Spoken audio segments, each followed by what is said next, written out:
What is up, everybody? We've got some reactions today to some brand new information coming out from Apple and Waze. Diving right in, Apple shouldn't buy Disney, and here's why. It was publicized this week in Bob Iger's book, The Ride of a Lifetime. He makes the comment that his company might have merged with Apple if Steve Jobs were still alive. I don't think, personally, that is a great business decision at all. Disney and Apple are great independent companies, and I don't even think Steve Jobs would have gone that far as merging the companies as Iger would think. It might have been a hope or a dream of Iger's, but their businesses are completely different. Steve Jobs was in the mindset of simplifying his business, getting back to basics. Steve Jobs was the CEO of Apple. He had been terminated at one point. The company was misaligned, mismanaged, and then he was brought back. And if you're familiar with the story, Steve went through and he destroyed a lot of different ideas and product lines that weren't successful. He brought the company back to the Mac. He brought the company back to basics, brought it back to a computer company, and they had a lot of prosperity from there.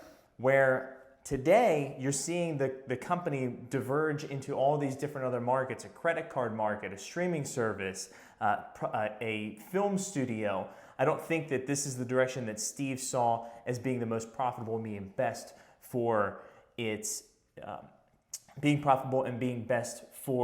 clientele. Steve knew that simplification at the end user is what the user is going to enjoy, and the company needs to simplify itself to that one concise message. Today, I definitely don't think that Steve would have gone along with where the company is, having multiple different divisions, especially not with getting involved with Disney.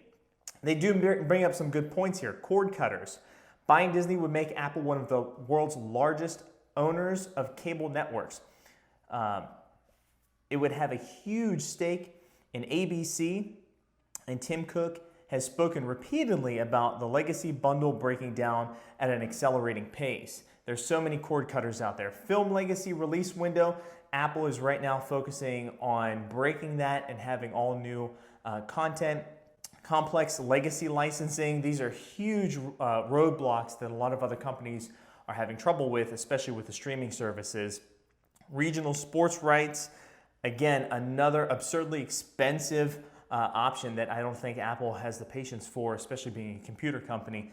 And the list goes on. Theme parks are a terrible consumer product for Apple, and I don't think that they have any right in being involved in that. So Bob Iger, I think he's completely off base with his assertions here. And moving on to Waze. Waze has now added some additional features from Google. Obviously, they're both owned by Alphabet, so they're cross-platforming some of the features. Waze right now is allowing Hey Google to update real time. One of its biggest drawbacks to Waze is that you have to use the screen or touch it while you're driving.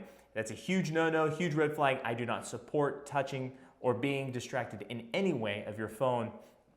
So right now, Hey Google will allow you to navigate home, to navigate to a coffee shop, a gas station, report traffic, find your ETA, show alternate routes, show directions, and allow and avoid tolls. This is a great update, and a lot more companies need to add this to their lineup right now.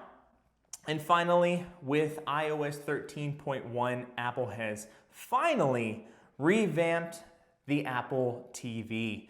The home screen experience now is going to support multi-users, as well as for its Apple Arcade. Apple has unlocked Microsoft's Xbox wireless Bluetooth controller, and Sony's DualShock 4 controllers will be both applicable for Apple TV's Apple Arcade. So you can sign in with Apple, and today, once you update your Apple TV, you can start using your controllers with Apple Arcade. Tell me what you guys think about all of this in the comments below. Give us a like and a thumbs up. Hit that subscribe button, and we'll see you next time. Bye, guys.